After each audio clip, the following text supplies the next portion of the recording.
Okay, we left off in the last video at this page.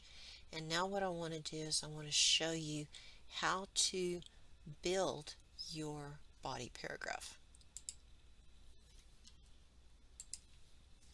Alright, so your first body paragraph, it's going to discuss only the first of the 3 or 4 points that you wrote in the preview. And these are the bones of your body paragraph. You'll have a topic sentence. And here's my topic sentence. Boyd establishes in the introduction that African Americans have been more harshly punished for drug offenses than white people.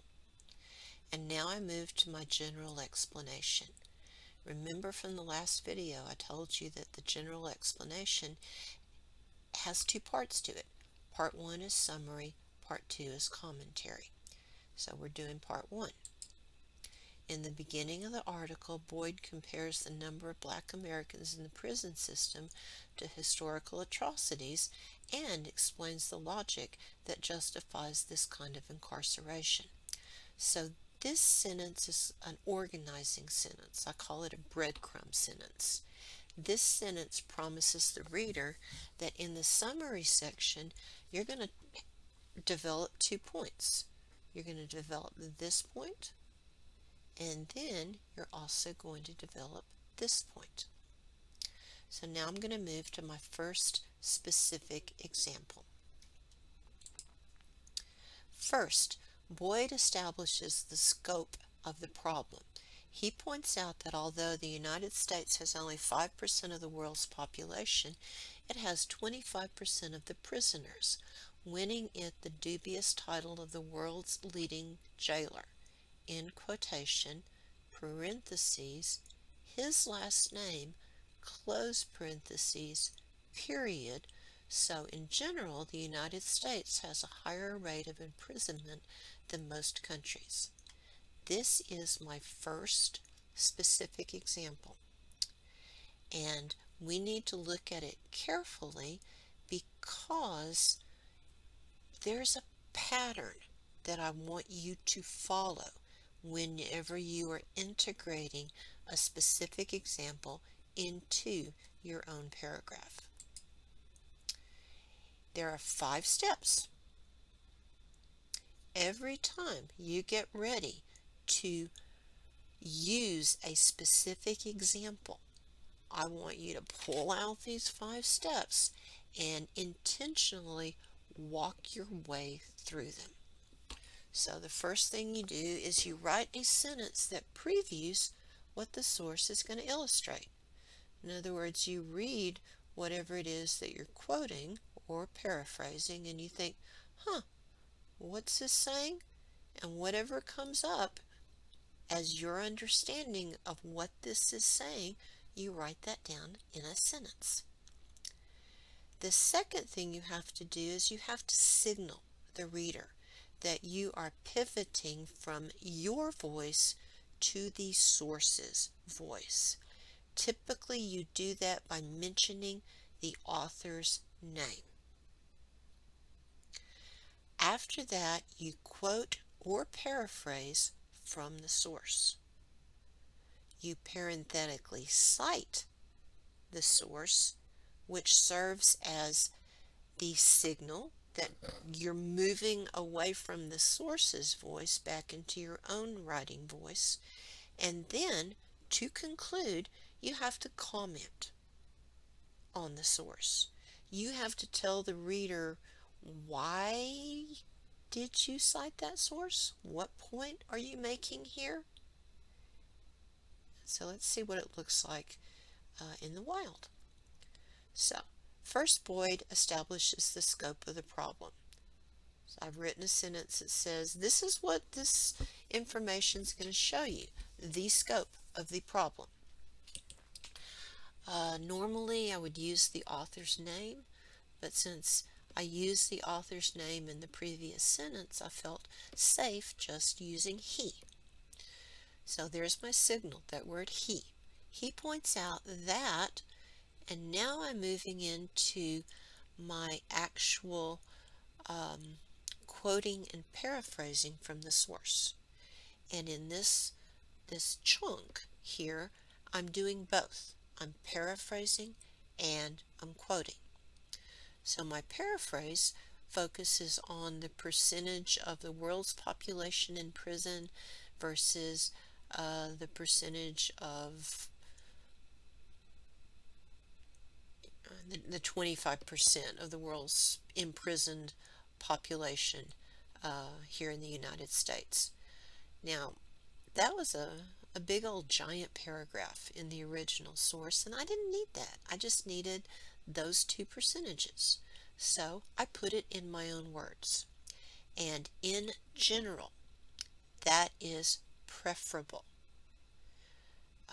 If you give me a paper where all you've done is to stitch together quotations from your source, that's not really what I'm looking for.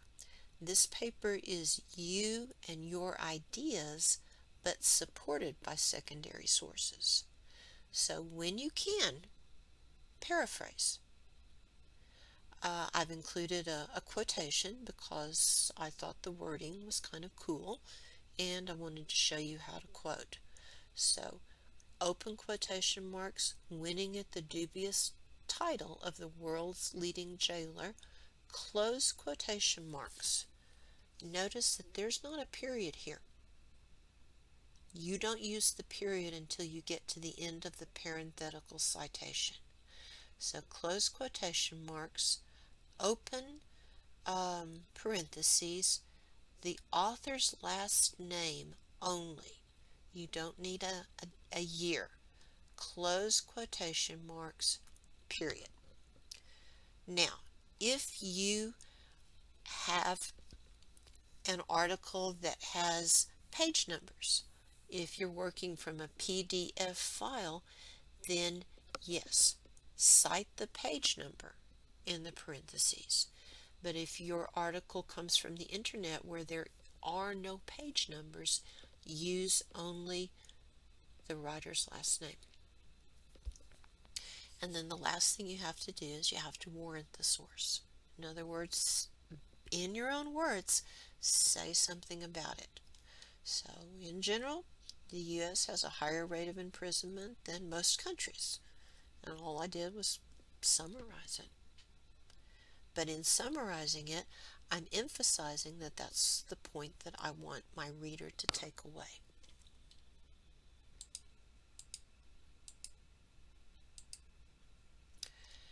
All right, so I decided that I wanted to cite 3 times from the source in order to support the summary portion of this paragraph. So he narrows the focus to African Americans in prison. Here's my sentence that says, this is what I'm going to talk about, or this is what the source is talking about. Here's my signal word. Boyd compares the number of black men in prison, which is 792,000, to the number of black men who were slaves in 1820, and says that 1/3 of black men in their 20s are in prison. All of that's a paraphrase. Here's my parenthetical citation. Here's my period.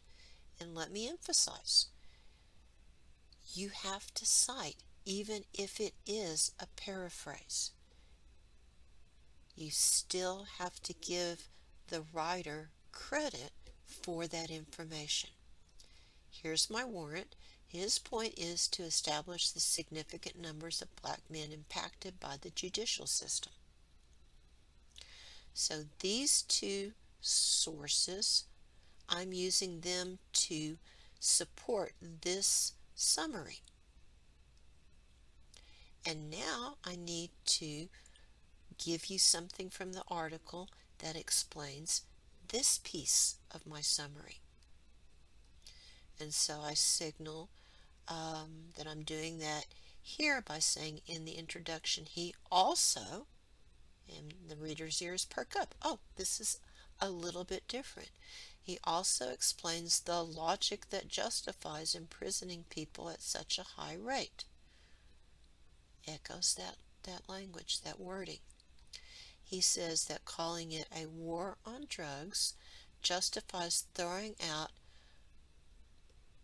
open quotation marks, because I'm quoting again, normal rules of conduct under the imperative of a higher goal, in quotation, parenthetical citation, and I don't have a period here because my sentence is continuing, but this does function as my warrant, meaning that because we are at war, it's okay to suspend individual protections in order to protect society. So all of this is summary. Now I need to pivot to commentary. Why is this important to me? How am I going to use it? Be intentional, be direct.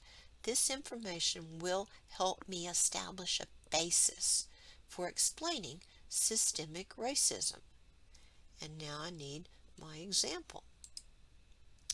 By definition, systemic racism is unacknowledged racism where the system has adjusted itself to privilege one group and disadvantage other groups without necessarily realizing that anyone's been disadvantaged, since the system is supposed to work for the greater good. Okay, so this is the sentence that explains what you're about to read from the source. Boyd, here's my signal, I'm using my source again, cites Lincoln's suspension of the writ of habeas corpus during the Civil War to justify jailing possible enemies, the same rationale that the U.S. used during World War II when it incarcerated Japanese Americans. Parenthetical citation, period, warrant.